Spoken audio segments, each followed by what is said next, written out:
आता फक्त तुमच्या घरच्यांनी रात्री व्हिडिओ पाहू द्या, मग चांगलं तुम्हाला बतकावणार आहे. कसं आहे पब्लिक? हे सगळे पोरं आज डायरेक्ट पुरींच्या प्रेमात तळ्यातच पडू राहिले.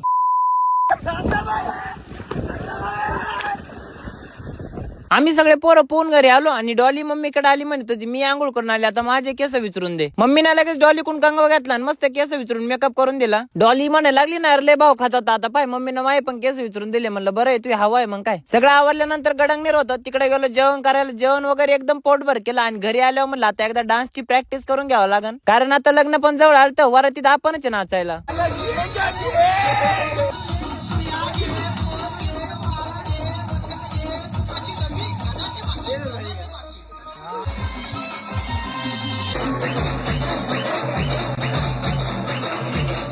आता लग्नात फक्त नाचून नव्हतं जमणार, तर बाकीचे काम करायचे होते. मग लगेच छोट्याला घेऊन आम्ही निघलो होतो. आता सगळ्यात पहिल्यांदा नवरदेवाला ऑज घेतलं आणि त्याच्यानंतर डायरेक्ट लस्सी प्यायला आलो. एकदम नॅचरल लस्सी प्यायल्यानंतर आम्हाला 2 नंबरचं काम होतं चप्पल घ्यायचं. याला आम्हाला अरे भाऊ पहिली चप्पल घे मग बोल फोनवर. मग चप्पल वगैरे घेतलं. आम्ही आलतो आता फटाक्याच्या दुकानमध्ये. फटाक्याचं दुकान काय आपल्या पाहुण्यांचंच होतं, त्याच्यामुळे डायरेक्ट बॉक्स भरून फटाके घेतले. एवढी लग्नाची घाई चालू ती, पोरं दिवसभर पडत होते, पण तरी म्हणले आज नाही आपल्याला बिर्याणी खायची. त्याच्यामुळे म्हणलं मग चला मग काय, मग पहिलं बिर्याणी खायला गेलो. पोटभर बिर्याणी खाल्ल्यानंतर आता कलवरे चांगले दिसले पाहिजे, मग पहिली कटिंग करून घेतली. बरं तुम्ही तेवढं लाईक कमेंट आणि फॉलोचं पहा ना. उन्हाळ्याचे काय झोपले काय हो तुम्ही सगळे? आवरा बरं पटापट फॉलो करून घ्या.